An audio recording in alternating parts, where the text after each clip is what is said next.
हाय, I'm Avani Arya और आप देख रहे हैं नागपुर न्यूज बुलेटिन। आइए नजर डालते हैं दिन भर की कुछ खबरों पर। देश में और शहर में दिन ब दिन साइबर क्राइम बढ़ते ही जा रहे हैं और इसके चलते शहर के कई लोगों के साथ लाखों रुपए का फ्रॉड हो चुका है। साइबर क्राइम में क्रिमिनल को पकड़ना काफी कठिन होता है, जिसके कारण पुलिस भी कई ऐसे मामलों को सुलझा ही नहीं पाती है। ऐसा ही एक मामला शहर के यशोधरा नगर पुलिस स्टेशन के उप्पलवाड़ी एरिया में सामने आया है, जहां पर एक साइबर क्रिमिनल ने एक मर्चेंट के साथ 18,50,000 रुपए का फ्रॉड किया। पूरी जानकारी के अनुसार उप्पलवाड़ी में रहने वाले साइबर अपराधी ने झांसा देकर मर्चेंट को लाखों रुपए से लूट लिया।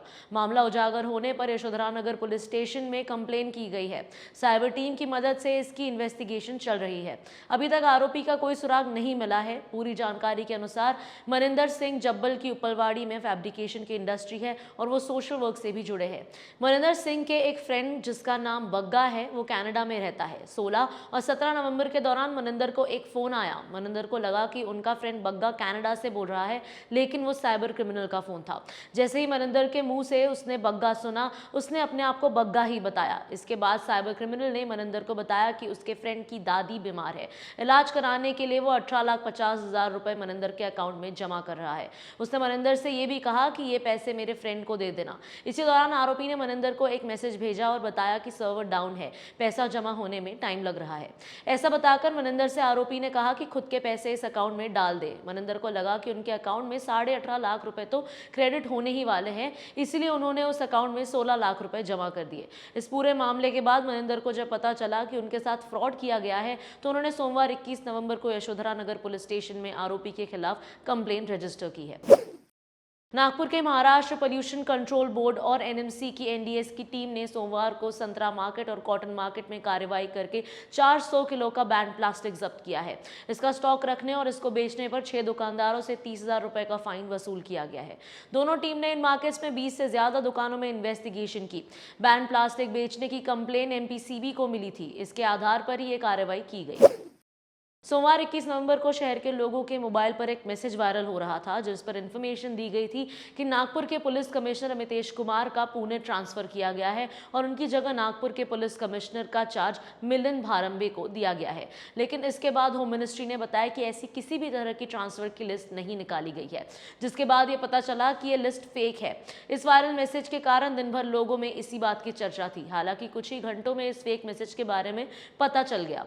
ऑफिसर्स के ट्रांसफर्स किए जाने ही है, लेकिन सीएम और डिप्टी सीएम के बीच सहमति नहीं बनने के कारण ऑफिसर्स ट्रांसफर रुके हुए हैं। किसानों के फार्म पंप के इलेक्ट्रिसिटी बिल्स को नहीं भरने के कारण उनके इलेक्ट्रिसिटी कनेक्शन डिस्कनेक्ट करने की शिकायत लगातार आ रही थी, जिसके बाद सोमवार 21 नवंबर को राज्य के डिप्टी सीएम देवेंद्र फडणवीस ने एमएसईबी ऑफिसर्स को इंस्ट्रक्शंस दिए हैं कि फार्म पंप के अभी के बिल भरने वाले किसानों की इलेक्ट्रिसिटी न काटी जाए। इस दौरान डिप्टी सीएम ने कहा कि जिन लोगों का कोई भी नुकसान नहीं हुआ है, वो बराबर इलेक्ट्रिसिटी बिल्स भरे। याद रहे कि इस साल नागपुर जिले समेत महाराष्ट्र में काफी बारिश हुई थी, जिसके कारण हजारों किसानों को नुकसान हुआ।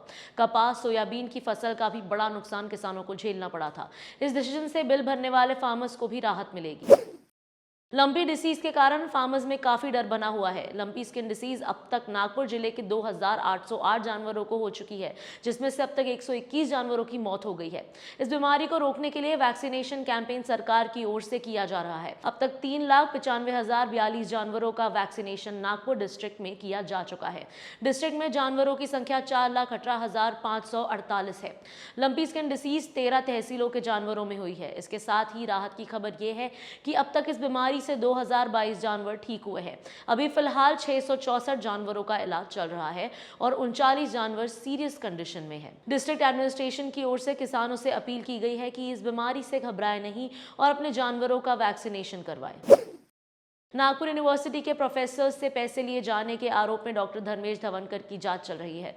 उन पर कई तरह के और भी आरोप लगे हैं। ये मामला स्टेट लेवल पर भी उठा है, लेकिन रविवार 20 नवंबर को एक प्रोफेसर की वाइफ ने धवनकर को सबके सामने थप्पड़ मार दिया, जिसके कारण पूरी यूनिवर्सिटी में हड़कंप मच गया। ये घटना लॉ कॉलेज में हुई और उस समय लॉ कॉलेज में वोटिंग चल रहा था और लोगों की काफी भीड़ वहां पर थी।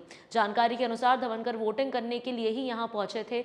ये लेडीज उनमें से एक थी, जिन्होंने धवनकर के खिलाफ कंप्लेन ब्लैकमेलिंग की है। पहले तो महिला ने धवनकर को काफी डांट फटकार लगाई और उसके बाद उन्हें थप्पड़ मारा।